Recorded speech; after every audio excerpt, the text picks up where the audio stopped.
Olá, meus queridos, sejam bem-vindos ao podcast de rock. Este podcast que tem como proposta ser mais uma plataforma para discussão e expansão das verdades eternas do Evangelho. Espero que você que tem nos acompanhado aí nas plataformas, né, Matheus, de áudio, como Spotify, Deezer, Apple Podcast e outras plataformas, YouTube, curtam e compartilhem nossos episódios. E caso aquele que esteja nos ouvindo queira acompanhar os bastidores desse podcast, é só ir lá no meu canal do YouTube, Erley Rocha Souza, e acompanhar, porque todos os nossos episódios são gravados e disponibilizados neste canal. Vale lembrar que nessa primeira série nós estamos falando sobre a funcionalidade das vocações. Estamos partindo do conceito da teologia reformada que nossas ocupações, independente dos prestígios e louros que possam receber da sociedade, são apenas máscaras pela qual Deus age no mundo através de nós. E hoje, novamente, nós contamos com a presença e auxílio do Matheus Curcio. Olha só o pessoal aí de casa, mais uma vez, como vocês estão? Nosso programa aqui é atemporal, então eu não sei se eu estou dando agora para você boa tarde, boa noite, boa madrugada, não é mesmo, pastor? Matheus, uma dúvida, por que você muda a voz para falar, hein? Porque pastor, é o charme da voz, entendeu? Entendi. E outra, no último encontro que a gente teve, esse vai ser um episódio, eu fui tratado da voz. Agora eu vou ser um especialista da voz, entendeu? O pessoal de casa vai ter que esperar pelo lançamento para saber de onde que vem esse timbre de voz aqui tratado, trabalhado, entendeu? Entendi. Então quer dizer que em um dos episódios alguém tratou a sua voz, é isso? Exatamente, um especialista. Eu acho que foi pouco, né, esse tratamento. Precisa ser mais, passar por mais sessões, né? No episódio de hoje nós falaremos sobre a finalidade do gastrólogo. É possível, Matheus? Será que as pessoas estão em casa, será que já pensaram nisso? Será que é possível fazer a teologia entre farinha de trigo e panelas no fogo? Pastor, é o que a gente vai descobrir aqui hoje, mais uma vez. Mas o quê? Se você conhece a realidade de um gastrólogo? Pastor, eu não faço ideia. Inclusive, eu tenho uma conhecida especial que vai responder essas perguntas para o senhor. Ajuda dos universitários aqui. Pessoa especialista. Especialista no assunto, então. Que coisa, hein, rapaz? Porque isso assim, mesmo. Será que as pessoas têm noção, Matheus? Quem está em casa, será que tem noção, aquele que está nos ouvindo, né? E também aquele que está nos acompanhando pelo YouTube? Será que tem noção no trabalho, do preparo que antecede a criação e execução de um belo prato, tipo padrão Masterchef? Não, colocar aquele tempero top na comida? Eu não sei, pastor. O pessoal de casa tem aquela conversa assim, é o tempero da minha avó. Mas será que tem um tempero especial? Tem consciência do que cada ingrediente tá fazendo naquele alimento ali? Pois é, rapaz. Porque assim, geralmente porque nós fritamos um ovo, né? Ou preparamos um outro prato de cozinha, nós pensamos que a vida e o trabalho aí de alguém que mexe, né, com gastronomia, um gastrólogo, né? Um chefe de cozinha, uma cozinheira, a gente pensa que é algo simples, fácil, sem mérito algum, né? A gente tem essa falsa impressão. Então, por isso hoje, para jogar aí nossa teoria, né, de que cozinhar é fácil, está conosco a Janaína Ferro. Janaína Ferro, 27 anos, nasceu em Morrinhos. Nasci em Morrinhos. Mas veio com 16 anos, foi para 16 anos para Pontalina? Como assim? Você nasceu em Morrinhos e depois foi para Pontalina. Eu nasci em Morrinhos, mas eu cresci em Pontalina. Isso. Então você ficou até os 11 anos? Não, você veio para Goiânia. Vim para os 16 aqui para Goiânia. Então tem 11 anos que você está em Goiânia. Tem 11 anos que eu estou em Goiânia. E você veio sozinha ou veio com sua família? Veio todo mundo da minha casa. Né? Que legal. E aí... Você falou que ela tá com 27 anos, pastor? 27. Ó, pro pessoal que tá acompanhando, exclusivo, pro pessoal que tá acompanhando a gente pelo YouTube, Janaína, 27 anos, mas com carinha de 26, né, Janaína? O pessoal que tá nos ouvindo aí, a gente né? Você diminui um pouco mais.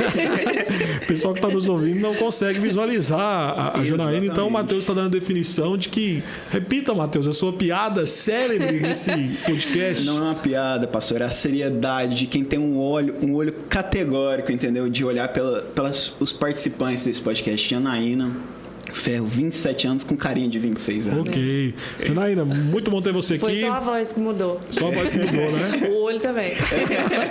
Janaína, muito bom ter você aqui. Obrigado por você ter aceito o nosso convite, estar conosco. É um prazer. E assim, eu quero saber de você o seguinte. Eu tenho acompanhado você lá pelo Instagram, você tem a Coqueteria. Para aqueles que estão nos ouvindo ou nos assistindo, corra lá no Instagram, @Coqueteria, né? E você vai ver aí os trabalhos deliciosos aí que eu já provei, já experimentei, é muito bom. Já se né? deliciou. Uma pena que ela não trouxe aqui hoje para o nosso episódio, mas ok, né? Está perdoada. Dizendo ela que hoje, o dia da gravação, é o dia da folga dela. Então, nós iremos desculpá-la por isso.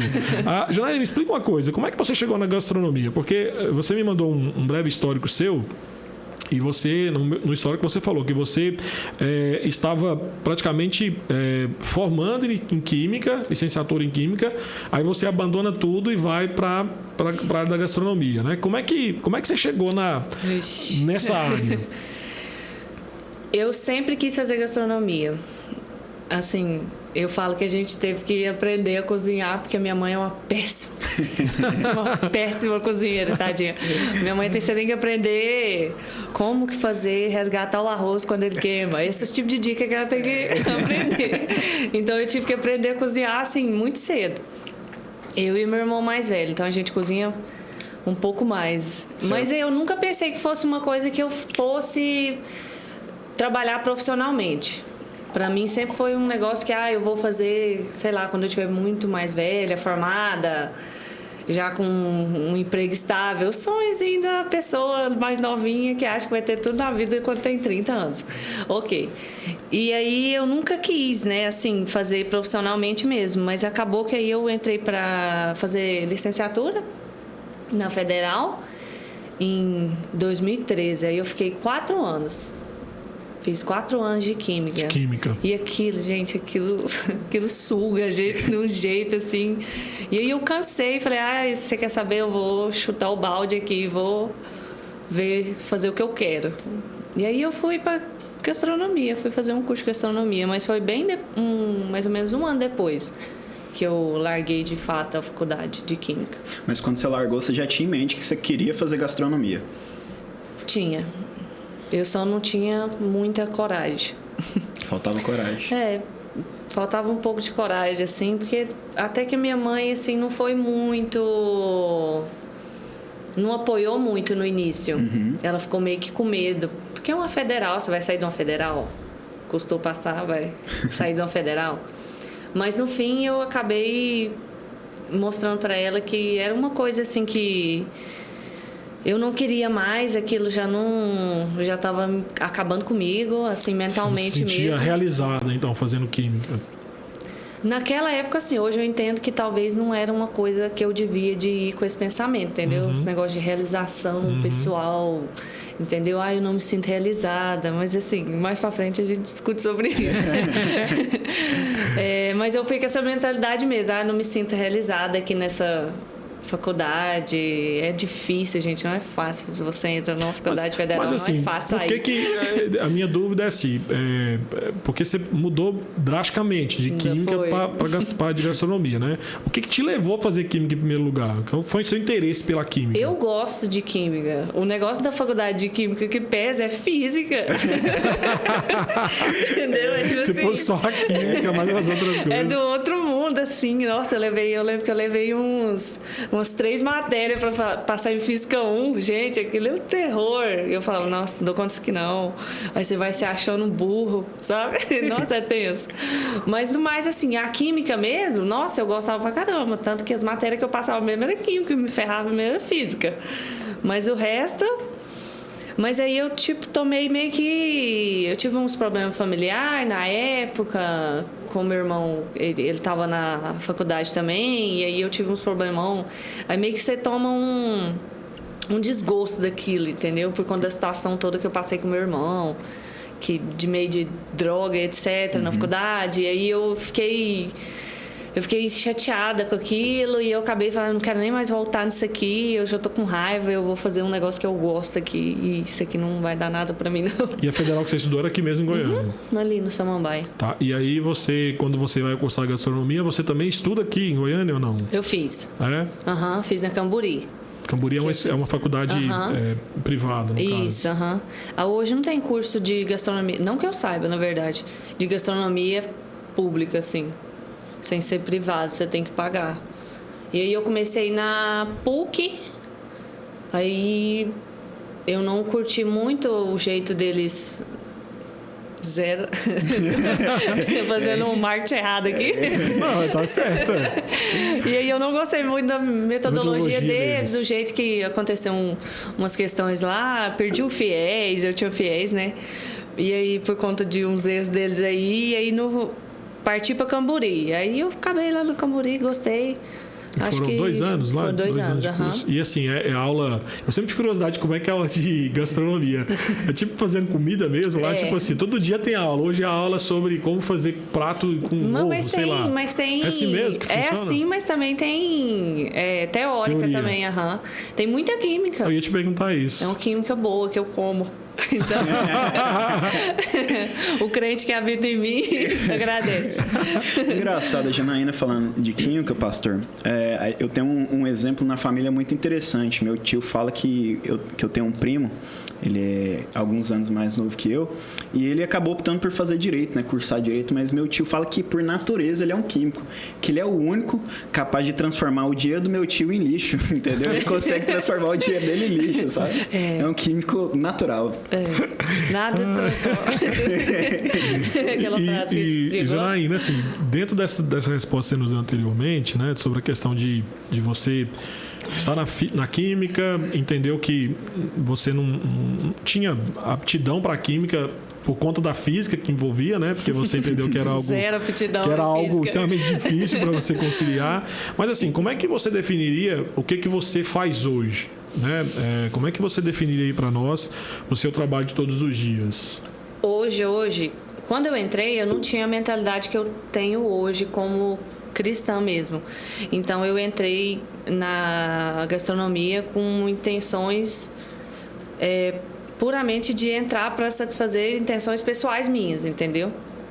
Mas hoje eu vejo que, mesmo eu entrando com uma intenção errada, que o Senhor renovou aquilo em mim e acabou que eu hoje tenho uma visão não a correta. Eu acho que eu tenho que ainda transformar muito, mas eu consigo ver que hoje o que eu faço não é somente você só faz doce. Não, o que eu faço é igual você falou, as mãos de Deus. Máscara que a gente de Deus, age, né? Isso, é a máscara de Deus, que a gente é um agente do amor de Deus demonstrado ali em pequenos gestos que a gente faz. Então eu vejo não a coqueteria, minha empresa, como algo que vai me elevar socialmente, ou senão eu vou ficar rica, bilionária. Mariana Perdomo da vida. Todo mundo vira pra mim e fala. Mas se você um dia chegar, lembre-se de nós, né? Não precisa não, mas se quiser pode, né? Se Deus quiser, ok, entendeu? Não precisa assim, né? Não, porque hoje, quiser. Por exemplo, porque cookie tem aquela, acho que é Coqueteria América, né? Que é bem famosa, que é rede já, acho que, não sei se ela é americana, o que ela é, né? Porque eu vim em Goiânia, vim em Brasília, né? Assim, já vi em alguns locais. É uma franquia deles, É uma franquia, né? Então, possivelmente, por que não? Pensar que a coqueteria pode chegar a esse patamar, não, né? Sim, não, a gente eu tenho esse pensamento, né? A empresa acaba que não é só minha, da minha família também, que eles também investiram muita coisa em mim. Mas eu não tenho, assim, mesmo que eu cresça e eu vire franquias pelo Brasil inteiro, eu quero continuar com a mesma cabeça de que eu faço aquilo para que é um pedacinho do reino de Deus que eu estou mostrando para as pessoas, entendeu? Não é só um meio de eu ficar rica, milionária, sei lá, entendeu? Eu quero sempre ter até que quando a gente faz questão de empresa, esses planos da empresa mesmo, a gente coloca missão, visão, valores. Isso.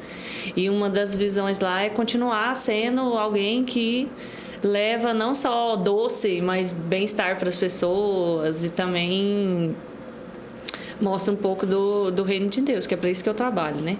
Legal. Quando você comentou sobre gastronomia, você falou que desde mais nova, antes de cursar química, por exemplo, você já gostava de cozinhar. Uhum. Quando você iniciou o curso, você pensava fazer gastronomia por uma realização pessoal ou já pensava isso como uma possibilidade de negócio? Você já pensava em trabalhar em algum lugar?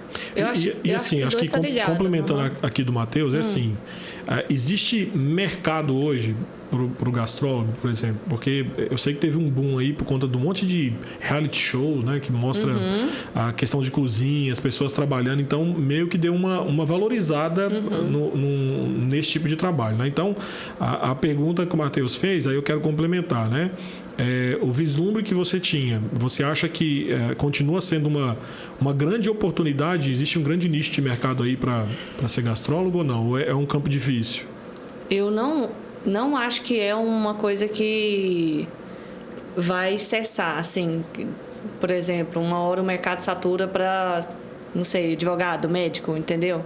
Mas eu acho que na gastronomia, ainda mais em Goiânia, que está crescendo muito, bons restaurantes, ninguém quer ficar sem um chefe, entendeu? Então, respondendo a do Pastor Hélio, eu falo que tem sim grandes oportunidades, mas nem sempre todo mundo quer trazer e colocar, porque acha muito caro um chefe, mas no fim, na minha visão, vale muito a pena para quem está construindo um restaurante e tal, porque assim,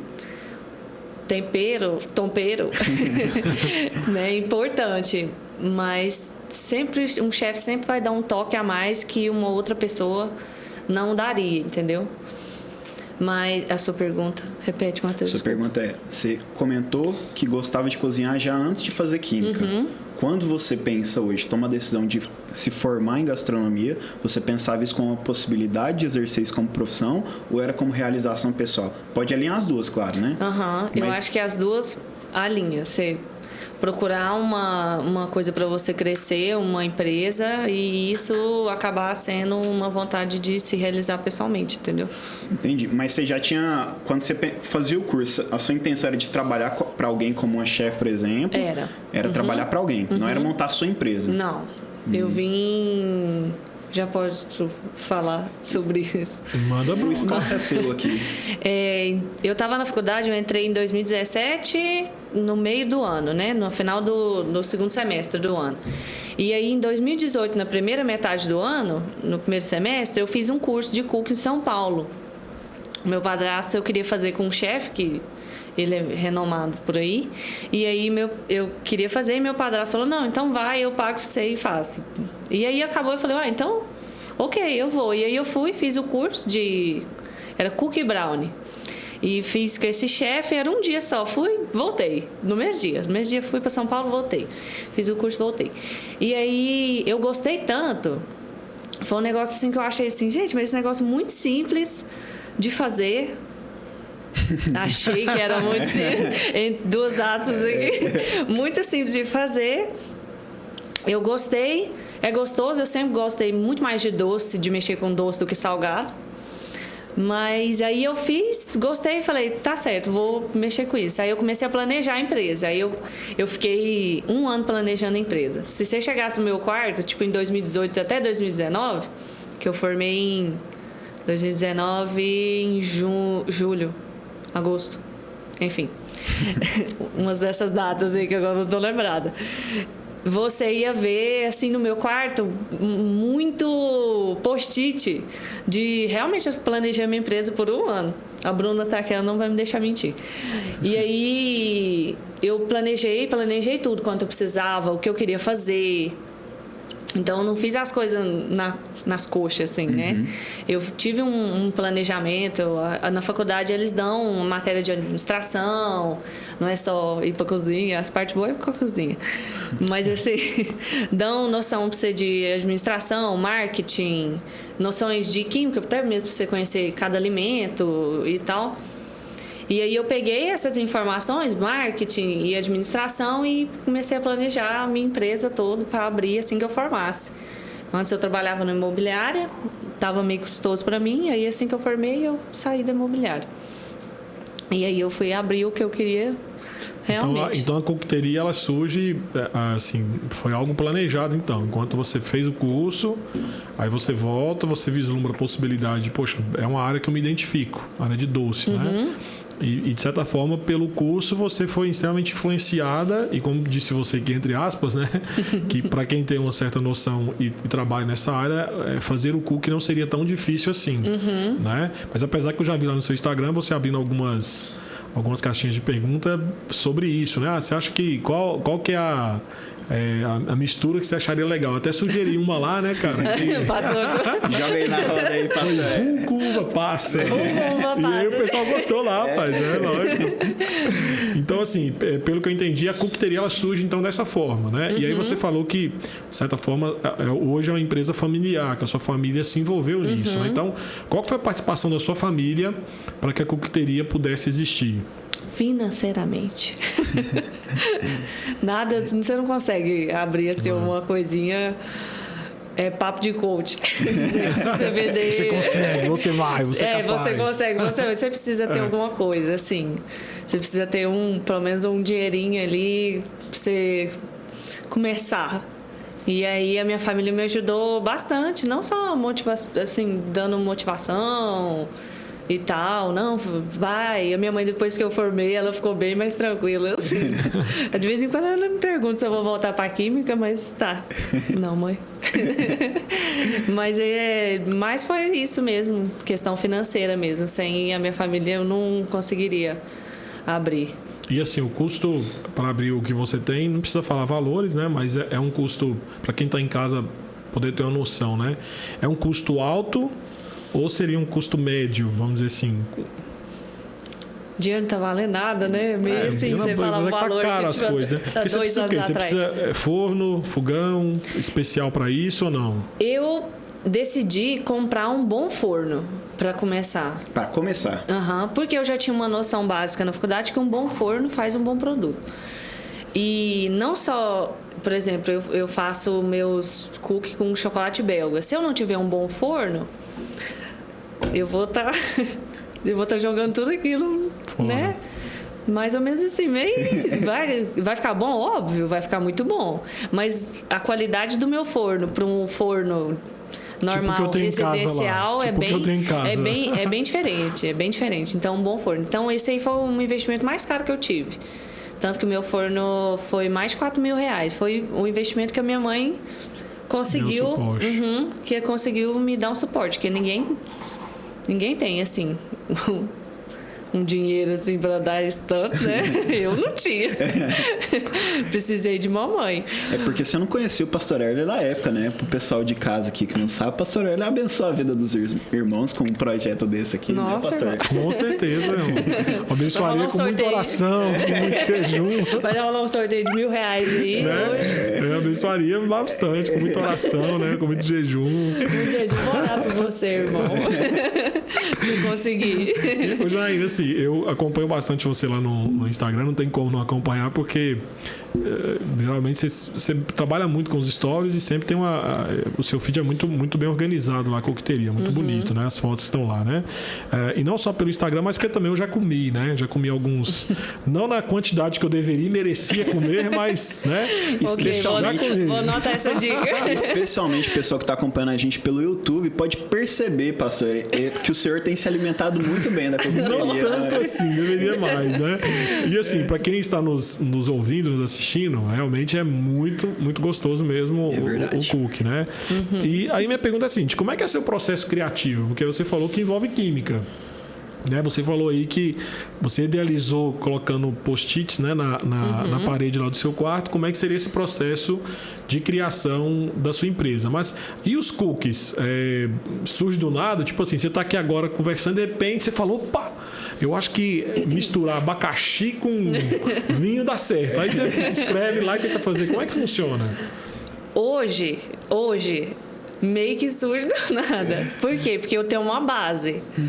Entendeu? Mas antes de abrir, eu fiquei 1 ano testando receita. Até achar um cookie que eu, tipo assim, uma receita que eu gostasse. Aí você vai mudando farinha, mudando ovo, quantidade de ovos, você vai mudando o processo que você faz. Começa assim, assim, assim. Tem 3 etapas. Aí você muda. E se eu fizer de outra forma? Então, eu passei 1 ano desse jeito. Então, o primeiro ano da empresa não funcionou, vamos dizer assim. Não funcionou. Era só você testando, era química, né? Só planejamento mesmo. Foi só química. E mais assim, junto com o planejamento, administração, o marketing que eu fiz, o quanto que eu precisava de ter na empresa para abrir. E aí veio as receitas. Eu fiquei 1 ano testando receita.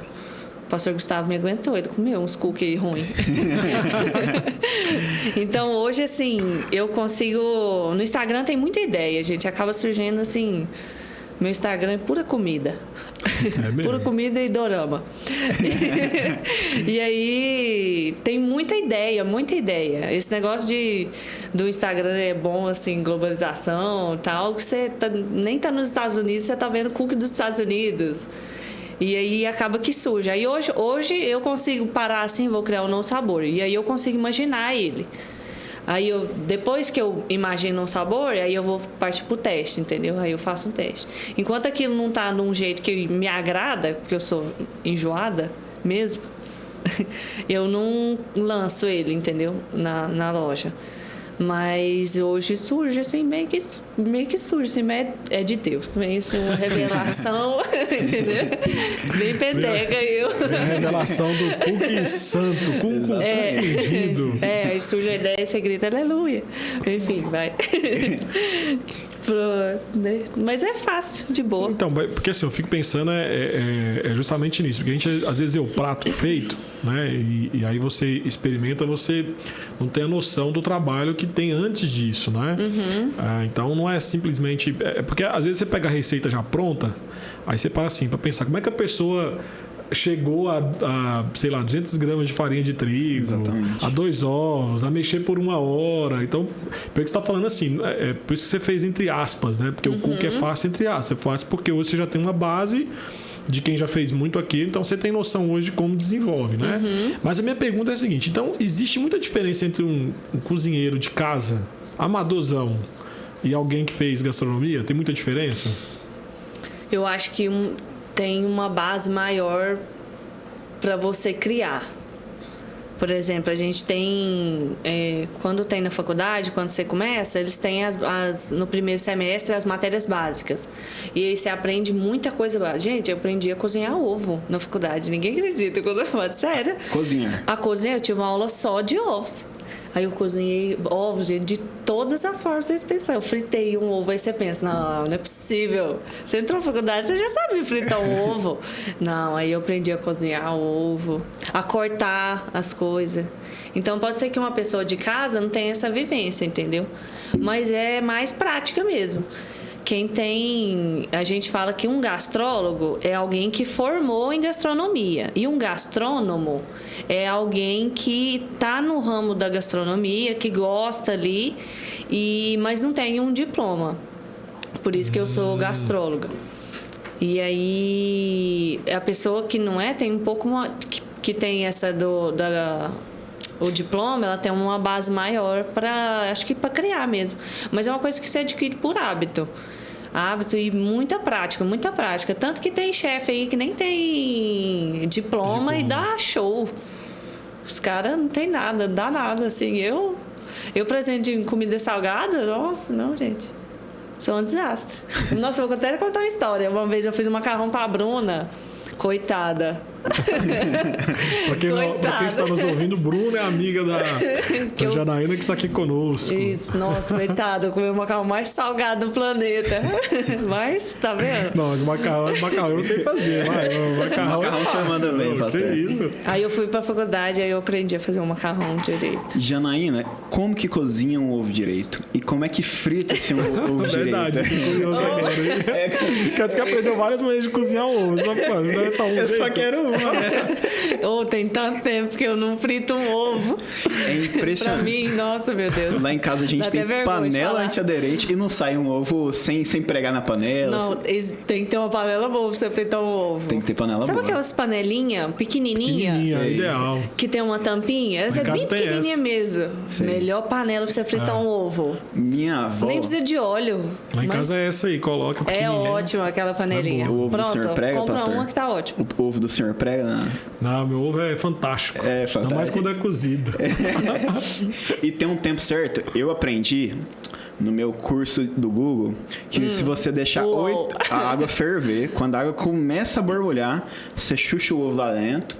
Xuxa. O que é Xuxa? Eu sei esse verbo. Xuxa é verbo xuxar. Ele xuxa, nós xuxamos, é Xuxa. Esse mesmo.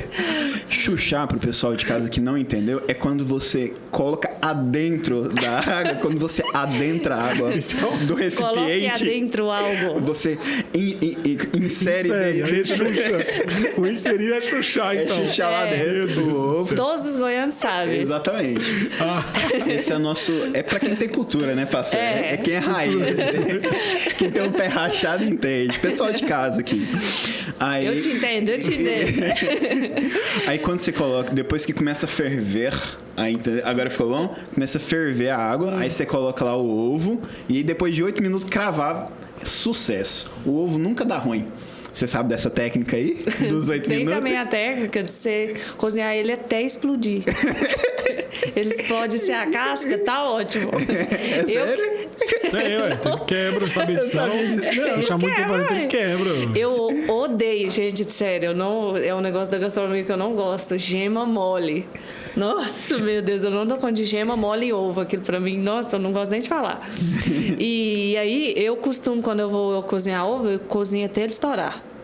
Que aí eu sei que a gema tá durinha. Quando estoura a casquinha, né? Que tá pronta. Não façam isso, ele gente. Trinca, né? Ele trinca, dá pra você... Aí, ó, viu? Já tem um passo, já sei alguma coisa. Já tem uma péssima dica de gastronomia. Jano, o pastor te perguntou sobre essa diferença entre um gastrólogo e um gastrônomo, como você colocou aqui. Mas você acha que na prática, no dia a dia, quando você vê essas empresas aí, por exemplo, muitas empresas que estão hoje, às vezes nessas plataformas digitais, iFood, que fazem entrega, pessoas que fazem de maneira caseira, né? Estão empreendendo e às vezes não conseguiram formalizar uma empresa ainda. Você acha que só você consegue diferenciar uma pessoa que ela é profissional de uma pessoa que faz um bom doce, por exemplo? Falou, isso aqui eu acho que tem um processo, uma pessoa que pensou isso aqui logicamente, diferente de uma pessoa que aprendeu e achou aquele sabor ali. Só é assim, entendeu? Aprendi com a minha avó, que passou pra minha mãe e hoje sai assim o doce. Eu acho que às vezes até tem, outras vezes não, sabe? Porque tem gente que, por exemplo, você vê assim muito pelos detalhes. Você consegue ver. Mas tem muita gente que tem muita prática, há muitos anos, que faz os mesmos detalhes, entendeu? Aí você pode me perguntar, não, então por que eu vou fazer uma faculdade de gastronomia? Se eu entrar na cozinha. Eu apoio. Por exemplo, hoje eu mexo com doce. Quem mexe com confeitaria, eu não recomendo entrar numa faculdade de gastronomia. A faculdade de gastronomia me deu um rumo. Isso é muito bom. Ela me deu um rumo de que eu gosto mais de fazer doce do que salgado. Esse rumo, ok. Só que, por exemplo, igual eu escolhi fazer para a área da confeitaria, não foi muito bom. Eu tive que buscar curso fora. Já quem é da cozinha, que eles falam cozinha quente, que é o pessoal que fritam ovo, por exemplo. Isso, do todo dia do restaurante, que é chefe, batidão mesmo, é ótimo. Que você pega uma base que... Vamos supor que você adianta o seu serviço. Por exemplo, alguém que começou na cozinha desde cedo. Você vai adiantar porque você já tem um conhecimento, entendeu?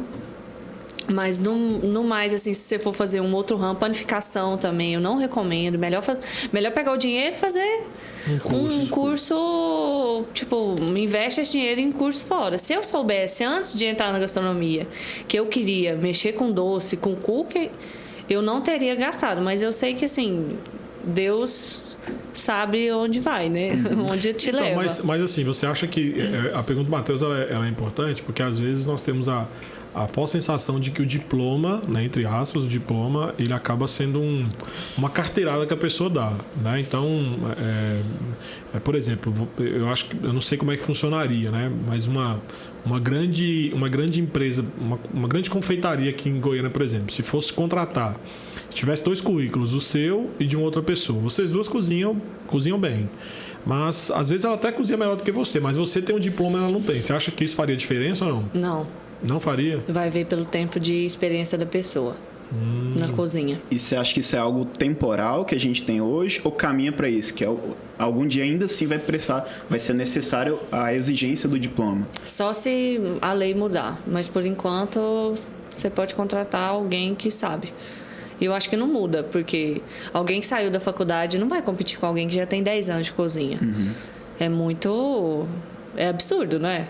Uma pessoa que já tem uma vivência de cozinha há 10 anos e uma pessoa que saiu tem 2 anos que você entrou. Eu não conheço esse ramo, né? Mas assim, em outras profissões, às vezes sim, né? Em outra profissão, às vezes o diploma ele tem, entre aspas, a carteirada que vamos dizer assim, a vivência não dá. Então, às vezes, eu lembro que eu tenho um primo mesmo que é formado na área de informática, né? E ele, durante muito tempo, não teve curso nenhum. E todo mundo contratava por conta da experiência. Até chegar ao ponto que ele começou a perder mercado por conta disso, né? Então, por exemplo, tinha muita gente que não sabia nada e tinha um diploma. Aí a empresa optava pelo diploma. Aí ele falava, mas eu sei mais do que esse cara. Não, tudo bem, você tem mais tempo de serviço, mas o cara tem um diploma. Então ele teve que acabar indo para uma especialização, conseguindo um diploma, para que ele pudesse hoje voltar a ter mercado. Né? Então, na cozinha, você acha que não corre esse risco? Eu acho que pode até mudar. Pode até ser que aconteça isso aí. Mas agora, 2021, eu não vejo possibilidade disso mudar. Acho que é porque é uma coisa muito prática. A pessoa vai gostar... Você tem uma pessoa vai gostar da sua comida ou ela não vai gostar da sua comida. Você vai contratar um cara que tem diploma e a pessoa não gosta da sua comida? Não adiantou nada, né? Então, é assim, é 880.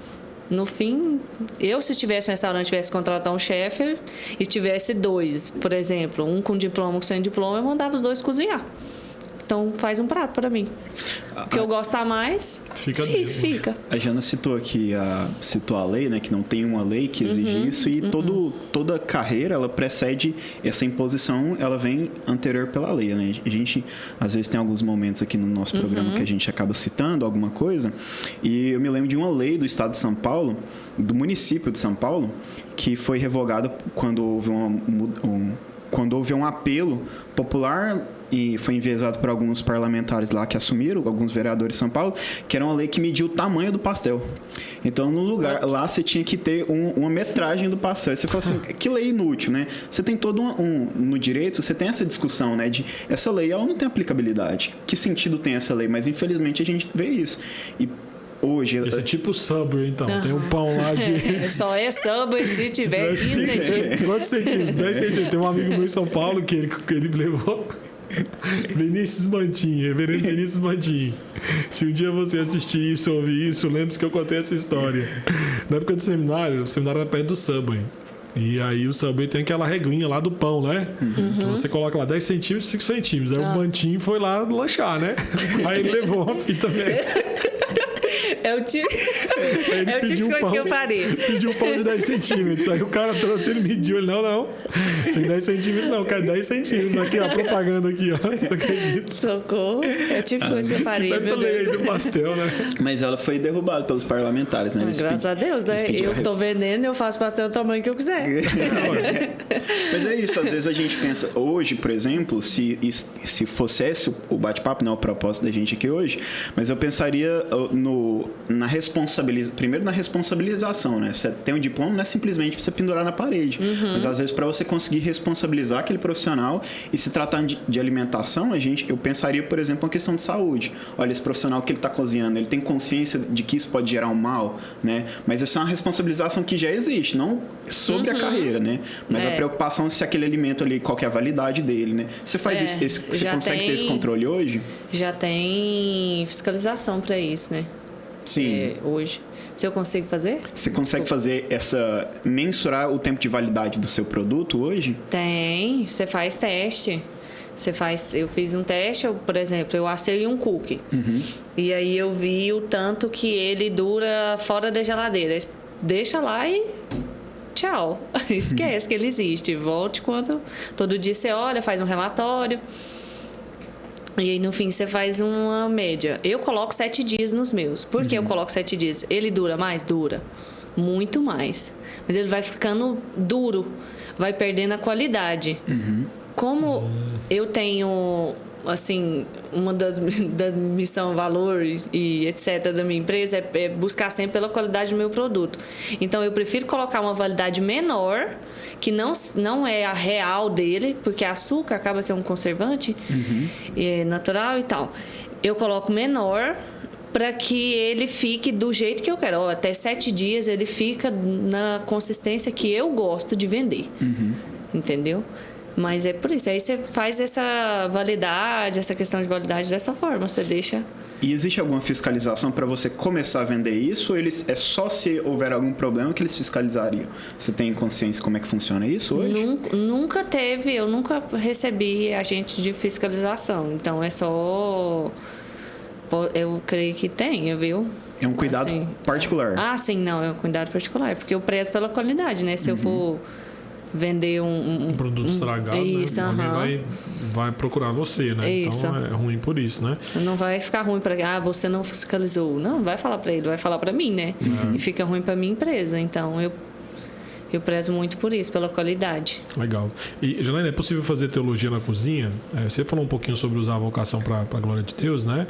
Mas assim, como é que isso acontece na prática? Eu quero assim, apenas lembrar aqui que na teologia reformada, a vocação é a maneira como Deus trabalha através dos seres humanos, principalmente na manutenção e cuidado da sua criação, né? E aí eu citei a frase de Lutero, né? Lutero que dizia que a vocação é uma máscara de Deus, né? Através da qual ele se esconde nas nossas relações uns para com os outros através da vocação. Então, assim, de forma bem prática, como é que você visualiza você fazendo teologia entre farinha de trigo, entre cookies, né? Eu sei que você está lendo um livro do Tim Keller, Fé e Trabalho, então vai te ajudar bastante a pensar nisso, né? Comecei. Como é que isso acontece de forma prática? Como é que você visualiza, por exemplo, eu lembro que Lutero, na época da Reforma, uma célebre história dele, né? Que um sapateiro perguntou: Lutero, agora que eu me converti, eu faço sapato, tem que deixar de fazer? Ele falou assim: não, faça o melhor sapato e venda por um preço justo. Faça esse trabalho para a glória de Deus, né? Então, assim, como é que você visualiza você fazendo cookies hoje e isso com a teologia, com a glória de Deus? Como é que você visualiza isso? Eu acho que se eu pensar só nessa parte de faça o cookie bem e venda de forma justa, eu acho que eu entrei numa tipo assim, dois lados eu entraria. Chama dicotomia, certo? Eu entro nesse lado, assim, porque muita gente, tem muito ímpio que vive isso. Ele faz algo bem, vende de forma justa, paga bem os seus funcionários, que mais? Trabalha de forma clara, paga bem seus impostos e tal. Eu acho que muito ímpio faz isso. Eu tinha muito isso em mim, de que não devia ser só isso. Não é possível que é só isso. Eu agir dessa forma, entendeu? Muito ímpio faz. Como que eu vou dizer que eu sou diferente se eu faço as mesmas coisas que um ímpio consegue fazer? Então, isso tem que ser colocado na minha mente assim sempre. Eu sempre fico pensando, mas eu pago bem os meus impostos. Mas eu trabalho de forma correta. Não é só isso, né? A gente tem que lembrar que a gente faz aquilo para a glória de Deus e que eu li vou fazer um adendo aqui. Eu li uma história nesse livro do Tolkien, que ele conta um conto de uma folha, de um pintor que desenha uma folha, e eu achei assim, nossa, de uma sensibilidade assim incrível. Até fui ler o conto inteiro, porque ele só conta um pedaço, né, no livro. Ele só conta um pedaço de que ele queria pintar uma árvore enorme, mas no fim ele conseguiu só pintar uma folhinha. E aí ele morreu, que não dá a entender que ele morreu, dá a entender que ele foi para uma viagem longa, mas ele morreu. E aí ele pinta só aquela folhinha e no final ele é esquecido. E aí quando ele chega na viagem dele, ele vê aquela árvore estrondosa que estava na cabeça dele, entendeu? E que aí ele trabalhou por aquela folha Até o senhor lembra dessa história? Tem uns tempos. Eu lembro mais ou menos a história. Eu lembro que tá no início do livro. Mas tem tempo que eu li esse livro. Tem uns 3 ou 4 anos já. Não, mas eu achei assim lindo. No final ele vê que ele precisa de ajudar as pessoas, entendeu? E que ele trabalha para que aquela folhinha ali fosse mostrada como um pedaço do reino de Deus, que era a árvore completa, que ele não conseguia enxergar ela inteira, e quando ele realmente viu ela, ele viu que era muito mais estrondosa, tinha muito mais frutos, era muito mais bela do que ele, assim, um dia imaginou. E eu achei essa história, assim, tocou muito, assim, em mim, para eu trabalhar, não só para pensar assim, eu estou fazendo apenas uma folha aqui, mas para eu ser alguém que mostra o reino de Deus através de qualquer coisa que eu possa fazer. E é isso que eu penso, assim. Então, dá para fazer teologia? Dá. Dá para fazer teologia em qualquer coisa que você faça, assim. Assim, entre paredes. Qualquer coisa lícita que você faça. Depende do Deus para quem você está apresentando sua teologia ou demonstrando sua teologia, né? Então dá para você fazer, né? Isso. E aí, dentro disso que você nos falou, né? Assim, como é que você não perde o prazer de cozinhar?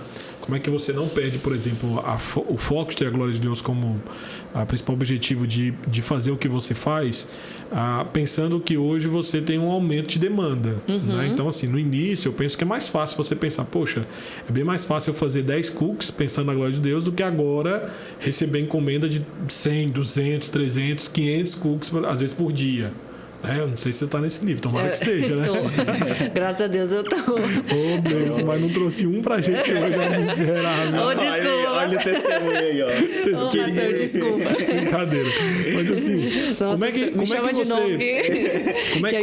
como é que você faz isso? Porque assim, eu penso que às vezes a demanda, eu vou pensar, por exemplo, na lida pastoral. Quando nós começamos a vida ministerial de pregação, principalmente, a gente sempre tem mais frio na barriga do que tem hoje. Ainda continuo tendo frio na barriga, às vezes fico nervoso, né? Mas é menos do que antes. Né? Então a gente tem que tomar sempre cuidado, quem está na lida pastoral, de não profanar o que é sagrado.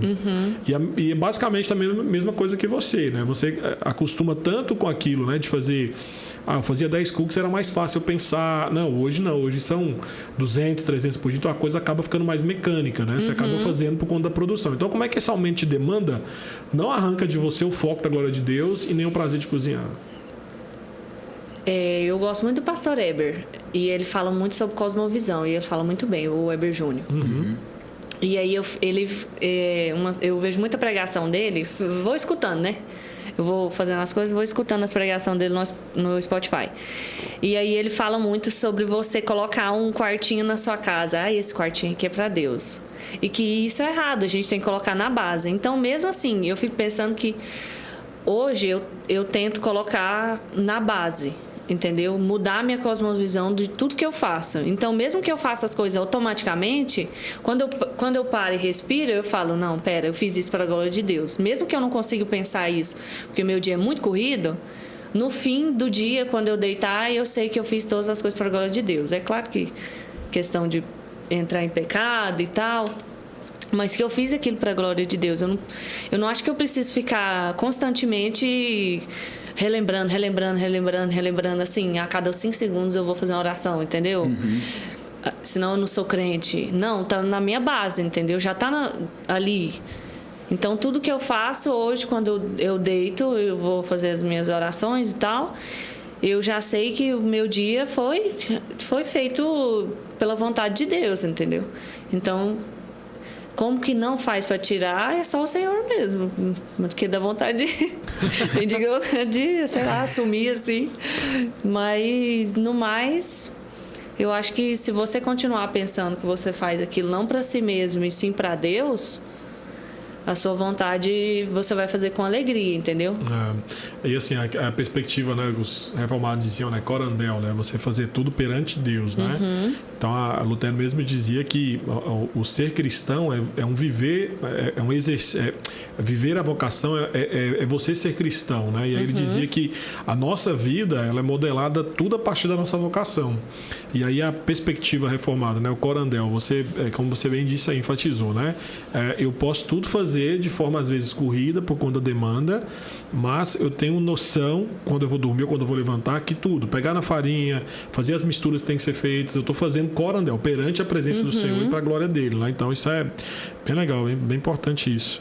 Jana, você comentou algumas vezes a importância do processo subjetivo seu de produção dos seus cookies. Então você experimenta, você tem que gostar deles. Você acha que seria assim com qualquer produto que você fizesse? Então, assim, o que eu quero perguntar? Foi uma decisão que você tomou, falou assim, olha, eu quero fazer cookie porque você gosta muito de cookie, ou porque foi algo assim, cara, eu acho que eu consigo enxergar um mercado para isso, além de gostar de cookie. Você entende a minha pergunta? Eu vi dessa forma. Tanto que hoje, por exemplo, eu vendo não só cookie que eu asso, mas eu também vendo congelado. E quando eu fiz o curso, foi uma das primeiras coisas que o professor falou. Você pode congelar tanto tempo, aí já deu um clique na minha cabeça. Eu falei, caramba, isso pode gerar um mercado. Eu não pensei só em, vou arrumar alguma coisa para fazer na vida. Pensei na questão de mercado também. Por isso que eu tive o planejamento todinho, para ver se aquilo também rendia, né? Porque também tem pesquisa de mercado e tal. Mas... E você trabalha de casa, né? Trabalho, por enquanto, sim. Você mesmo deixa bem claro, nós não temos ateliê, então você tem que ou pedir pelo iFood ou das outras plataformas ou ir lá buscar, né? E assim, você trabalha em casa, junto ali com a sua família e tudo. A minha grande pergunta é a seguinte, como é que você, trabalhando de casa, você não perde o foco empreendedor? Porque eu fico pensando que é difícil, né? Porque você está convivendo ali, assim, literalmente, os problemas familiares estão dentro do seu trabalho dentro dos problemas familiares. Não assim, tem como você fugir disso. Hoje, eu moro só. Então, é eu e a empresa. Mas mesmo assim, tem muito jeito de você se perder ali. Sei lá, procrastinar do que você devia fazer, você não vai fazer.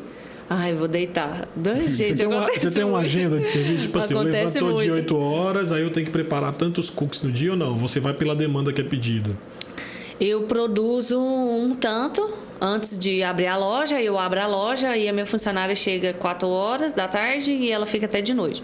Que eu abro a loja às 13 e fica até meia-noite aberta. Corrido. Mas aí eu acordo bem mais cedo para a produção, porque eu quero que esteja tudo pronto. Mas qual foi a pergunta, pastor? Eu me perdi, desculpa. Então, se você já tem uma rotina de trabalho, né? Tipo assim, você fez uma agenda, eu levanto, quem você falou, eu posso muito bem falar, à tarde eu vou dormir. Mas aí se você fizer isso, literalmente, uma tarde de sono, pensando em você que é empreendedora e depende do que você produz, é uma tarde sem produzir, sem lucrar, sem se manter. Então, no final das contas, as contas vão vencer e você vai ter que pagar. O boleto chega. Aí a Bíblia fala... pandemia ou não, o boleto chega. E a minha pergunta é essa. Você tem uma agenda definida de serviço? Tipo assim, segunda-feira é sua folga, mas terça-feira eu levanto 7 da manhã, de 7 a meio-dia eu tô assando, de meio-dia até as 2 eu tô dormindo. Se eu tenho uma rotina, eu tenho uma rotina. Acaba que tem vezes que eu não consigo cumprir, porque às vezes eu tô muito cansada. Mas, por exemplo, hoje com a minha funcionária, eu consigo fazer coisas cuidar um pouco de coisas pessoais que antes eu talvez não conseguiria. Então, ela me ajuda bastante nesse negócio aí. Mas me perder é muito fácil.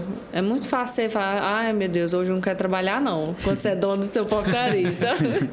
Tem isso também, essa dificuldade. Mas precisa de uma... Como que seria a palavra? Você precisa de... Tem uma agenda definida, né? Um planejamento. Isso, você precisa ter um planejamento, mas você precisa também ter uma força de vontade de fazer aquilo, entendeu? Às vezes, por exemplo, como eu trabalho até à noite, dá umas 8 horas ali, você pensa, meu Deus, vou fechar a loja, eu não aguento mais. Eu não aguento mais. Coisa de pecador miserável mesmo. Aí eu falo, não, vou ficar aqui. Por quê? Porque meus clientes acostumaram eu ficar das 13 à meia-noite. Eu vou fechar, você acaba tirando um pouco de credibilidade no seu negócio. Então, é um pouco isso, mas não é muito fácil, não. Quando você é dono do seu nariz, assim, você ainda mora. Já aconteceu de você ter mais demanda do que você conseguia produzir? Já. E como é que você lida com isso? Se é algo Às vezes você fica meio louco, assim, você começa a dar uma surtada, mas... É porque você quer atender todo mundo, você quer, né? você quer carregar o mundo. Eu quero carregar o mundo. Eu sempre quis carregar o mundo nas costas, mas às vezes não dá, não. E aí eu tenho que aprender a falar, não. Calma, Janaína. Não tem mais? Não tem mais. Ainda tem? Ainda tem. Ou senão você vai oferecer, por exemplo, a pessoa quer um sabor X. Olha, não tem mais do sabor X. Vai produzir? Não consigo mais produzir. Uhum. Mas tem do Y, compra do Y. Aí acontece, você vai aprendendo umas jogadas, né? de... você vai aprendendo a chunchar outro tipo de... O gingado. A chuchar outro sabor que a pessoa quer, entendeu? Acaba que você faz mais cliente que você faz amizade com as pessoas, você acaba tendo, quando você tem que fazer essas jogadinhas, você acaba tendo um relacionamento mais amigável, aí você faz amigos. Enfim, não adianta ficar louco. Não então, adianta hoje, mesmo, mas... Hoje, então, você tem vamos dizer assim, um público mais fiel, então, né? Um público que está ali com você e hoje tudo, eu né? tenho. E assim, eu tô pensando aqui na pandemia, né? Que na pandemia eu estava ontem dando uma pesquisada ontem no aumento, né? Que teve aí dos pedidos, né? Então, por exemplo, no iFood, teve um estudo do próprio iFood que teve um aumento de 94% de pedidos na época da pandemia. Não, então, eu queria ser dono do iFood. Então. Mas um cara em São O negócio Paulo, foi né? errado, né? Eu queria ser dono. Eu queria ter 1% assim do iFood só. Não, todo mundo, né? Porque assim, iFood, Rap, todos esses, 99. Eu tava vendo do iFood, que lá em São Paulo foi um cara, eu até notei, ele fez 900 pedidos em 6 meses. 900 pedidos em 6 meses. Então, no mês, ele fez mais de 500 pedidos. Eu não duvido. Eu tenho cliente que pede pedidos. Todo dia. Todo dia. Eu só me pede segunda que eu não abri. Só. Tem gente que pede todo dia. Eu sou consumidora do iFood. Eu queria ter 1% dessa empresa, gente. Eu sou consumidora do iFood. Eu não consigo cozinhar mais para mim. Aí, essa semana, já tem 3 semanas que eu virei fit, né? Porque... Não dá, né? Uma hora não dá de você viver só de iFood. Mas, assim, eu pedia muito. Logo eu que vendo pelo iFood. Então, eu sei que a plataforma funciona. A sua empresa, então, por exemplo, que teria na pandemia com o iFood, ela cresceu, melhorou? Cresceu muito. Eu abri a empresa em, assim, papel mesmo. Papel em julho. Mas eu fui abrir ela no iFood, consegui arrumar papelada, porque o iFood você não tem como fazer sem ter MEI, CNPJ, nem nada não. E aí você tem alvará, porque é comida, bombeiro, esse trem. E aí eu demorei a abrir no final de setembro. De que ano? 2021 agora faz 2 anos, 2019, né? Perfeito. 2019. E aí... Eu levei esse tempo e aí eu não tinha muitos pedidos, deu a pandemia em março de 2020? Foi março, né? 2020, março. E aí deu um boom, assim, cresceu pra caramba. Tipo, eu tinha, vamos supor, 2 pedidos por dia, eu passei a ter 20. Foi um negócio muito... Deu um boom mesmo. Aí, de lá pra cá, hoje, até graças a Deus, eu tô só crescendo, assim. Mas a pandemia ajudou muita gente a crescer. Assim, qual foi o seu recorde? Assim? Você falou, nossa, esse dia foi um dia que eu produzi cookie, assim, que eu não tinha mais pra onde colocar em casa. Nossa, na Páscoa. A primeira Páscoa agora que eu fiz, eu não tinha feito, foi a primeira mesmo. Ano passado eu não fiz, né? Diferente, né? Muito gostoso aquele cookie. Aí eu falei, vou mexer com esse negócio da Páscoa aqui. O ovo de Páscoa ficou muito bom. Ficou bom mesmo, cara. Nossa, ficou eu gostoso. Comi um. Eu tive que escolher um sabor pra mim. Ficou bom mesmo. Pode repetir. Não, o ego. Não, ficou bom mesmo. Vamos falar sobre o ego agora. Ficou muito gostoso mesmo. Ficou excelente. Pode até repetir. E você falando de planejamento, eu tava lembrando que, acho que foi ano passado, que no final do ano, que a Mariana Perdomo, né, mostrou lá que ela estava já preparando a campanha para a Páscoa desse ano, cara. Então, assim, é surreal, né? Você pensar que o planejamento da pessoa... porque é uma época que vende mais, né? Nossa, eu nunca tinha pensado... Assim, eu tinha ouvido falar que a Páscoa vendia muito. Que era o mês que mais vendia. Desculpa aí, peguei sua água, Matheus. Não. que era o mês que mais vendia, a época do ano que mais vendia, mais que Dia das Mães, mais que Natal, e eu vendi muito no Natal. E aí eu não acreditei, né? Tanto que ano passado eu não fiz, porque querendo ou não dá trabalho. Gente, aquela casca de chocolate é só por Deus, por isso que eu paguei para alguém fazer para mim. Porque não tem, é muito complicado. E aí eu falei, então vou fazer. Eu fiquei sem acreditar, viu? Vendi mesmo, tudo, e se eu tivesse pegado tipo o dobro, eu tinha vendido muito mais. Mas questão de planejamento, né? Aí uma coisa interessante, você tocou no assunto aí, né? Como é que você não fica ganancioso? Deus. Eu vou tocar aqui de novo, porque, Deus. Assim, porque você tá falando aí assim, né? Por exemplo, você teve a demanda Sobe lá, sei cabeça. lá, 100 pedidos. Aí de repente aparece mais 100. Aí você fica, nossa, né? Poxa, eu vou perder 100 pedidos. Né? Vai ter no final do mês, vai ter o lucro X.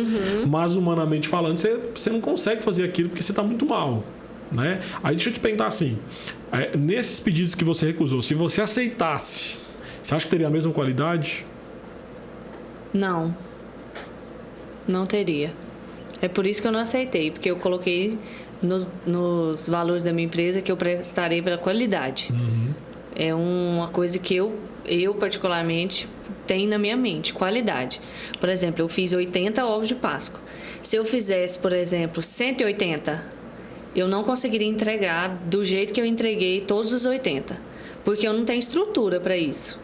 Entendeu? Eu trabalho com uma cozinha grande, que é grande, e um outro quarto que é grande também, só. Mas não tem estrutura para fazer uma quantidade, por exemplo, que a Richesse deve fazer. Eles devem fazer, sei lá, uns 1000 ovos de Páscoa, e olha que eu tô chutando por baixo. Eu não tenho estrutura. Aí, quando você não tem estrutura, você faz as coisas na coxa, nas coxas. E aí cai a qualidade. E aí, quando cai a qualidade, por exemplo, que eu ofereço um item a mais, que é um ovo de Páscoa, que não é uma coisa que eu vendo regularmente, se ofereço alguma coisa ruim, por exemplo, não, aqui é o ovo de Páscoa da coqueteria, mas não ficou tão bom, então os cookies não são tão bons. Aí eu não vou pesar só uma época do meu ano, eu vou pesar inteiro, o resto, porque até a pessoa querer provar de novo só o cookie para falar para ela assim, não, então é bom mesmo o ovo de Páscoa que ela errou. Nossa, aí vai demorar demais. Aí eu prefiro fazer as coisas com qualidade.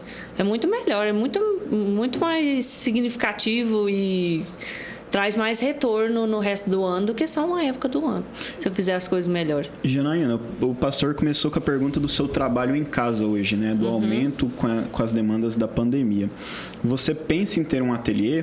E assim, já seguindo da pergunta, você hoje entre muitas aspas, você só faz cookie, né? Você falou de um momento específico que você fez ovos de Páscoa também.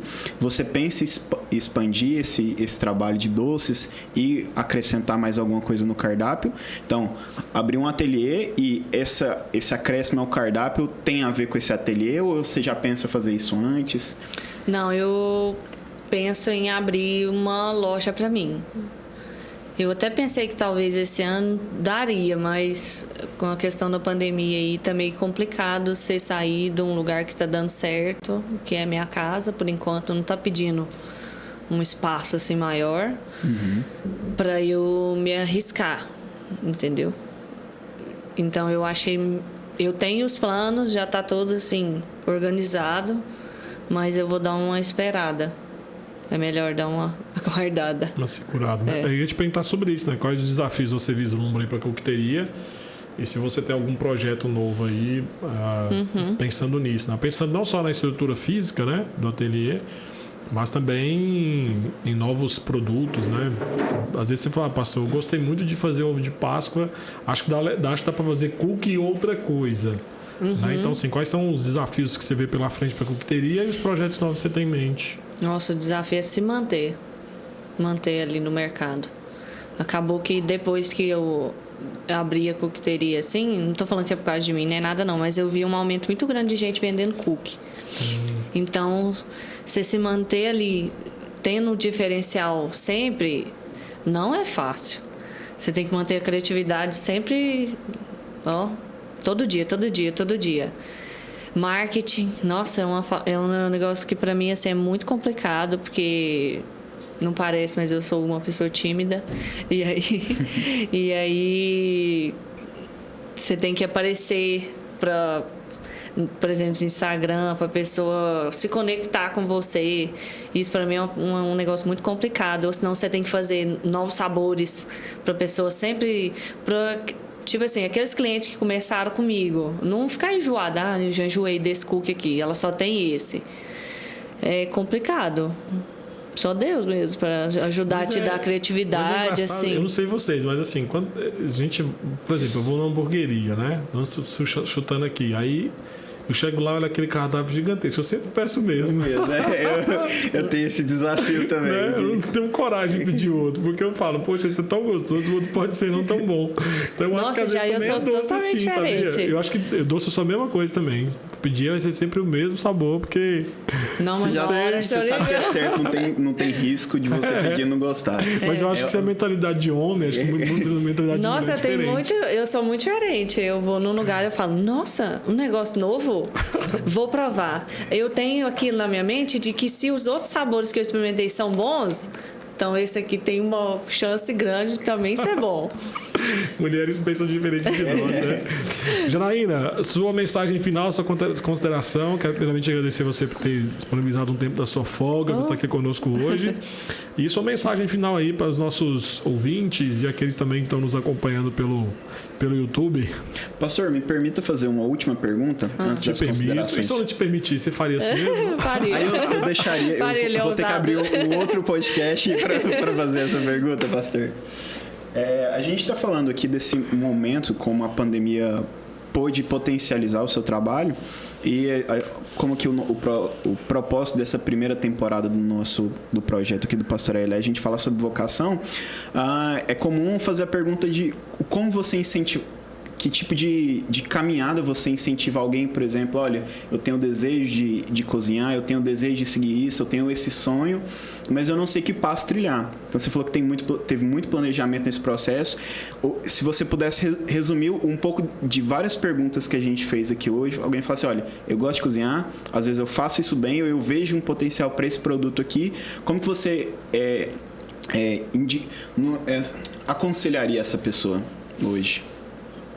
Ele quer um rumo, a pessoa quer um rumo. Quer um rumo. Eu falo para ele fazer a faculdade. Quem que fala assim, mas você falou tão assim da faculdade, né? Nossa, que não vale a pena e tal, mas não foi isso que eu quis dizer, assim. Não, você explicou bem, porque a faculdade deu um rumo. Você falou, a faculdade me deu um rumo. Se ele quiser um rumo, então ele faz a faculdade, que de lá ele já vai sair com uma ideia do que ele quer fazer. E no mais, gente, pedir para Deus para saber revelar a sua vontade, como o pastor Eber, né? Deus revela a sua vontade. Revela não, faz você entender a vontade que ele revelou. Revelada já está na palavra. Revelada já está. Não tem revelation aqui. Tomando decisões segundo a vontade de Deus. Isso mesmo. Que legal. Janaína, quer deixar alguma mensagem para quem está em casa aí, né? Falar também de onde o pessoal que está nos ouvindo e assistindo pode te achar. É hora de você fazer seu merchan aí. No iFood, no 99 Food. Pode ir no ateliê e pedir pelo WhatsApp, mas pelo Instagram tem todas as nossas informações. Tá lá, é @cookteria. Cookteria, muito isso, bom, hein? Um logo amarelo. Cookteria com K, como o pessoal de casa tá bem acostumado. Às vezes o pastor ele não consegue. Com C só. Com K no meio, então Cookteria inicia com C e com K, né, pastor? Tenho certeza que o senhor não sabia dessa informação. Nossa, não sabia, né? Tanto é que eu sigo a página, né? Sigo o perfil da Cookteria, né? E digo de passagem, quem está nos ouvindo, né? Aí assistindo também pelo YouTube, se puder entrar no Instagram e ver, né? Muito bem feito lá o seu Instagram, muito bonito mesmo. As imagens lá dos cookies, você vê e já dá vontade de pedir, de consumir, né? Eu invisto um dinheirinho em fotógrafo. Eu percebi já que é um investimento ali, viu? Mas quando o fotógrafo vai tirar as fotos, ele degusta aquilo lá ou só tira as fotos? Você acha que ele me devolve alguma coisa?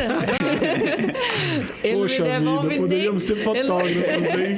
Ele me devolve nada. Eu dei 4 ovos de Páscoa pra ele. Eu não vi nem a cor de nenhum.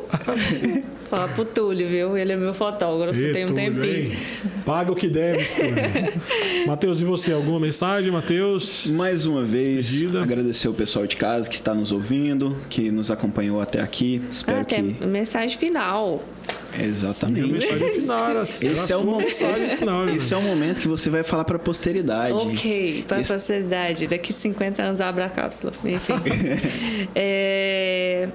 Qualquer coisa que a gente for fazer, a gente tem que colocar na cabeça de que a gente não está fazendo pra gente, né?